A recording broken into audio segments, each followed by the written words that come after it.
Good day mga idol at isang mapagpalang araw po ulit sa ating lahat. So pang day 7 natin dito sa ating project dito sa Cabuluan, Villaverde, Nueva Vizcaya. Ano po? So project update po tayo ngayong day 7. Ano po? And then magbibigay ako ng konting idea sabagkat nandito na tayo sa outdoor. Ano po? So yung gagamitin natin dito sa labas ay fiberboard pa rin po. Ano po? So pwede rin po ito sa outdoor. Yung ginagamit natin na Sierra fiber cement board. So silipin natin yung framing na ginagawa namin, then bibigay lang ako ng tip dun sa sa ginagamit nating pamutol ng metal paring bukod po sa gunting na ginagamit natin na pamutol dito sa metal paring. Ay may isa pa tayong dala-dalang power tool na pamutol natin sa metal paring. So bukod sa gunting mga idol ay madalas na sa mga nakasubaybay sa aming YouTube channel, madalas nakikita nyo po ito na dala-dala namin itong cut off po. So dito namin pinuputol yung yung mga maliliit na metal paring para pare-parehas. Halimbawa yung ginagamit natin sa cove na hanger, yung mga ganito po kaliliit para mas madali, and then mas pare-parehas po din po yung putol natin kung may gamit po tayong ganito. So sa mga nagsisimula sa mga kontrata, mas mainam mga idol is kung meron din po kayong ganito cut off na pamutol.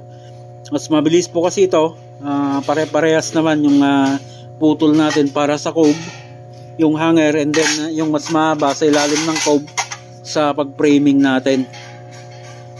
Yan.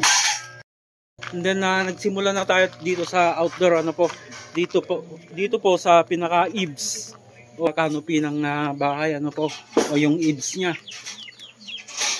And so nandito na tayo sa labas, katulad ng sinabi ko kanina, yung gagamitin natin dito is fiber cement board din at saka metal paring. So yung framing natin dito mga idol pag outdoor is 1 feet lang para mas matibay. And then naglagay din tayo ng carrying channel dyan sa gitna nya. Pati po itong yung pinakasanepa nya, papalitan po natin to ng 6mm na fiberboard, yung mas makapal. So ito po yung kapal ng 6mm, mas makapal siya.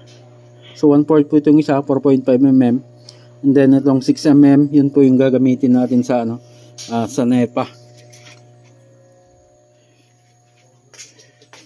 Yan.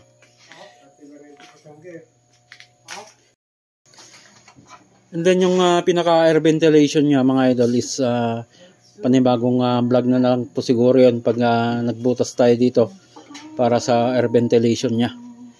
So bubutasan natin yung board, lalagyan natin ng mga hole.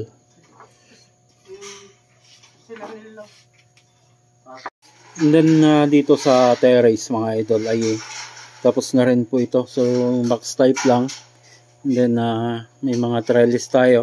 Yung trellis niya is 0.5 lang po ito. So yung ginamit natin dito mga idol is board lang.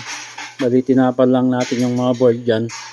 And then nakikita yung highlight nito pag may pintura na.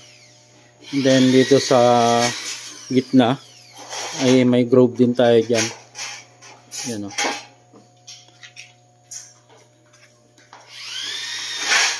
Then dito sa living area, yung hindi natin natakpan nung last vlog natin is natakpan na po sa ilalim. Yan. And then yung room na hindi rin natapos yung huling vlog natin So tapos na rin po ito.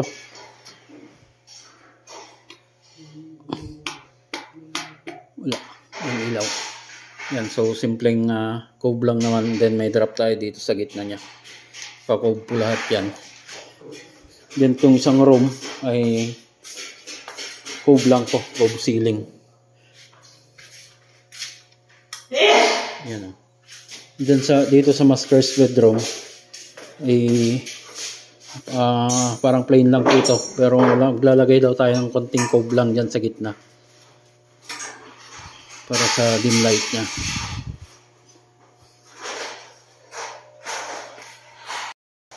And then ito po, sa harap po ito ng TV console, ano.